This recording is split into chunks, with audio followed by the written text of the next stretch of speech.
Could you just begin by introducing yourself and your campaign and your organisation, please? Yeah, of course. So my name's Paul and I'm the Network Coordinator for Transition Liverpool. And Transition Liverpool is part of a global network, the Transition Towns Network.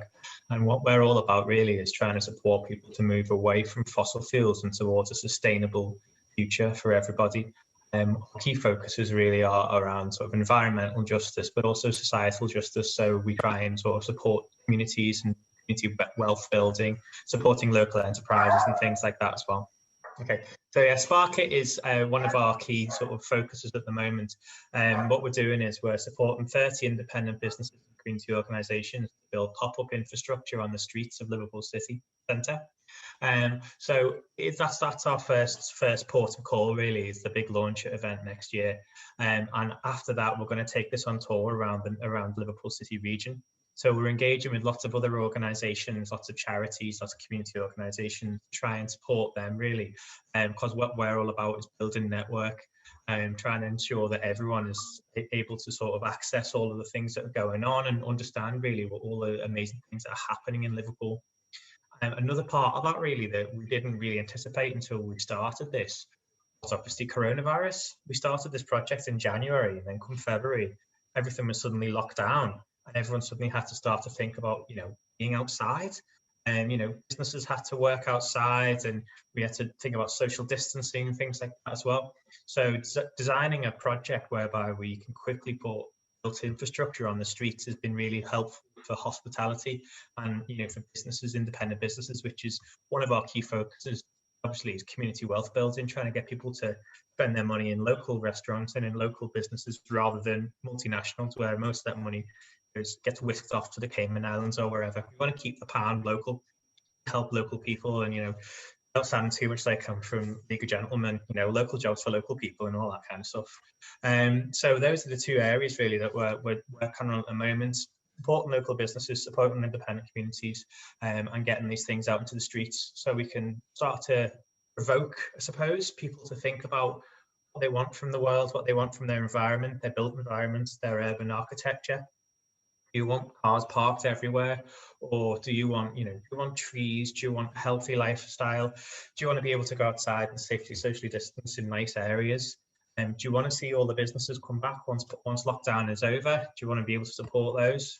And I don't think we can kid ourselves really. Like, coronavirus isn't going away. There is no such thing as going back to normal. It's a new normal now, and it's going to get better, but it is not going to go away. So we do need to change our lifestyles. And so it is a bit of an opportunity, I suppose. People are a lot more receptive to change at the moment. So what we're trying to do is show them that it isn't all terrible. There is another way. There is a way to end up in a future where everything turns out not too bad. There will be challenges, but there are ways to deal with those, and they are through community cohesion and getting out and working with other people. And just before we go on to talk about your crowdfunding campaign, which is live, very much live at the moment, can I just ask you about your organisation? And is this an initiative which is a sub part of your main organisation? Could you just talk about that? Yeah, so Transition Liverpool was a voluntary community organisation until last week, and we've just registered as a CIC. So the way all transition groups work, some of them are charities, some of them are voluntary, some of them are CICs. They all run in a different way by their core groups, but essentially you have a core group and then they support different working groups. In Liverpool, we've got two main working groups under the Transition Liverpool CIC. We've got the Mersey Green Map, which is going to be basically a list of all the different organisations across the Liverpool City region where it's where we'd like you to spend your money and spend your time. So, opportunities for volunteering, opportunities to patronise local businesses. So that's our Mersey Green Map. And the other project is sPARK at Liverpool. So that is the one that I'm sort of project leading on at the moment. Now, just moving on now, you're currently running a crowdfunding campaign. Could you talk a bit more about it? What are the aspects of this? What's your crowdfunding platform that you're using? Yeah. So we suppose we go back to Christmas when my mum bought me the book, gave me the idea. So the book is From What Is to What If, which is written by Rob Hopkins, who's one of the people who started Transition. And he's got so many amazing stories in there of people who've done crazy things to, change the world, and the power of imagination. So one of my favorite stories from that is around a mayor in South America. He campaigned to be the mayor of his city by dressing up like Superman, call himself a super citizen, and that was his campaign. He won his campaign and was elected mayor. Two of the main things that he wanted to change in the city were violence against women and traffic violence. So he started a women-only day. He asked all the men in the city to stay in the house for a day. Female police officers went out and ran the city, and the women went out and had a party on the streets. And then at the same time, the traffic violence, he realised that the traffic police were really corrupt. So he sacked them all and employed mime artists instead. And so mime artists stood on the streets, giving thumbs up to good drivers and a red card if you're a bad driver. And he cut traffic violence by 70% in a couple of weeks. And then he re-employed all of the traffic police if they retrained as mime artists. So it's a really crazy idea, but it was so just sort of, something really mad that really caught people's attention and had a big impact. One of the things in that book was Parking Day, which is quite similar to what we're doing at the moment. So started thinking about that idea in January. It really, really caught my imagination because in Liverpool, there's a big problem around air pollution. We've got illegal levels of air pollution at times. We've got really high levels of traffic violence. And when I say that, I mean, incidents with cyclists, incidents with like people getting hit, cars mounting the pavements and things like that. So we were trying to think of a way to launch this. And the Mayoral Inclusive Growth Fund was an opportunity for us really. And that's partnered with Spacehive, which is our crowdfunding platform. So we were asked to put in a bid for that. So we put in a bid for it with 2 days to go until it started. Didn't realise it, and someone called me and said, "This is a great idea. Can you see if we can do something with this?" So we put it in, and then see that went live, and it was a frantic couple of weeks to try and get a certain level of funding to show that there was community interest before the Mayoral Inclusive Growth Fund actually made the decision on the crowdfunder. Managed to get £700 or £800 in a couple of weeks off independent, really small, like £5, £10, £20, which we were really, really pleased about because it showed that there was a lot of interest in the community, and it showed that people were really engaged in it. And because we were able to show that, we got £3,318 off the Mayoral Inclusive Growth Fund, and it's just sort of snowballed from there. Obviously, it's a really terrible time to be doing crowdfunders at the moment, particularly in Liverpool. It's quite a deprived city. We're in tier 3 lockdown. Everyone's really worried about putting food on the table, and we're still going ahead with this. Thankfully, we're up to £7,000 now, over £7,000. And the Inclusive Growth Fund actually looked at our crowdfunding campaign, and they were so impressed with what we've been doing, even though we hadn't got to the stage that we wanted to be at. All the stuff that we've been doing, reaching out to all the different platforms, increased their level of funding to the maximum amount, which is £4,418, I think. It's around 40% of it. So we're up to over £7,000 now, and our target is 10,900. Wow, it's fantastic. Can you just talk a bit about those great partners that you have? I think you mentioned Mural and the last one who's actually put money into the crowdfunding campaign. Who are? So we started out by asking for the community organisations, because the crowdfunder is not really about sPARK It as a whole project. It's about that launch. So the launch event is going to be a festival of imagination and creativity on Hope Street, which is in the city centre of Liverpool, the only street in the world with a cathedral at either end. It's a really, really prestigious sort of place to kick it all off. So we started by bringing on the community organisations that we really wanted to support. So we've got School Strike for Climate, and they're going to be curating a pop-up speakers platform, Speakers Corner on Hope Street. As part of that, we're going to have a full programme of arts, theatre, poetry and music. And then we've got a number of other organisations. Lister Steps is a charity based in the north of Liverpool. They've just had £3 million grant to refurbish a really old and dilapidated library. They're going to bring a pop-up library to the event. It's going to be a library of the memory. So what's going to happen there is it's going to be loads of books that are empty, and they're going to ask people to go there and write in them of their own memories of places and things in Liverpool. And that's going to be like become a bit of a sort of a community wealth pot of memories and knowledge, and they're going to take that back to their own library after the initial event, continue working with that and have that as a resource for the community. We have got Yellow House, which is a children's charity and young person's charity in Liverpool. That's run by a guy who's an interesting character, and he's completely obsessed with Van Gogh, which is why it's called Yellow House. He's going to work with his kids to recreate a Van Gogh painting on the streets of the city. And we've got Sudley House. Sudley House are they're in the south of Liverpool, and they're rebuilding a Victorian walled garden. They're using it for health and well-being exercises. So they're growing herbs, and they're doing things like, outdoor exercise, yoga, and stuff like that. And they're teaching people about permaculture principles.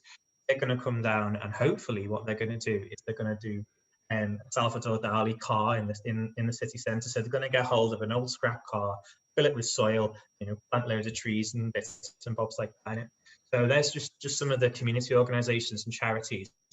And as part of our crowdfunder, you can see on our Twitter, our pinned tweet on our Twitter is a video of me sitting on a bench looking like an idiot.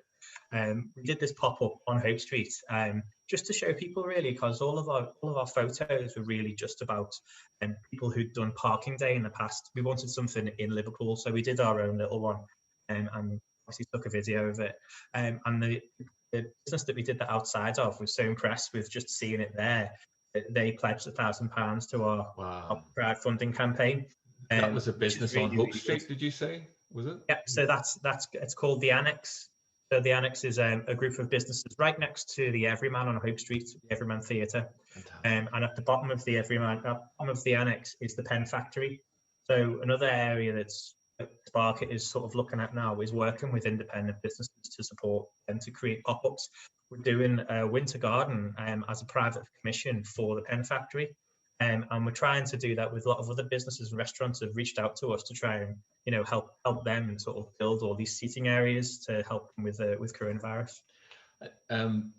Yeah, it's really fantastic. You have got this validation from corporate players or say not for other bodies. So you've got local businesses supporting you £1,000, and who else was coming in with just over £4,000? Who was that? So that's the Merrill Inclusive Growth Fund. So what is that? What is the Merrill? I think it's basically it's an initiative by the Mayor of Liverpool. And it's a funding pot that they've got access to, and they're able to go out to different organisations, and people have been able to pledge into that. So there's been loads of amazing initiatives there, such as that has helped to sort of give key workers to key workers. So one of our people who is actually doing a pop is called Bee for Biodiversity, and they're all about bees and selling things along those lines. They did a crowdfunder with the Inclusive Growth Fund to just create farms for key workers. So because you get all of the pain around your ears and your nose when you're wearing all the PPE. So they use beeswax and things like that to just it's just a little thing to give away to key workers. Wow. Another one, key workers were able to get free bicycles, and there's a little cafe being built in the Liverpool at the moment to highlight domestic violence, domestic abuse. I think I did an interview on a community radio station last week that's just been given £5,000 from that community inclusive growth fund. So it's really supporting people to get out there and use initiatives to strengthen the local community. And that's all partnered with Spacehive. You're linked to what I would call social innovation and social enterprise. I mean, your heart is clearly in it, because you can see your life is full of life because of what you're doing. Yeah, well, I think I was a musician for 15 years, and I think I've never really been into this kind of stuff until the last sort of 5 years, and I started to be more and more concerned about the environment and about climate, and I'm just coming into transition, working in transition, and it changes the way your brain works. It really does, because it's really positive. And it gives you ways to fix things, and it gives you ways to address things. And instead of being worried about polar bears and African starvation and, you know, Australian bushfires and all these kind of huge things that you can't, like, it's paralyzing to think about all these things. What it does is it helps to contextualize it, and it helps to sort of support you to know that there's people all over the world who are working on these kind of things. I was recently on a transition group call. I did a conversation. We're doing a series of lectures called From What Is to What Next. That's currently the Transition Bounce Forward initiative. I've had a conversation on there about this project, and I ended up in a breakout room with someone from Portugal and someone from Canada who are in transition groups. And there's people from Brazil, there's people all over the world doing transition. So this has actually become a global phenomenon, this transition, transition. There's hundreds and hundreds of transition groups all over the world, and they're all doing different things, but it's all around the same sort of ethos of building stronger communities and supporting things on a grassroots level.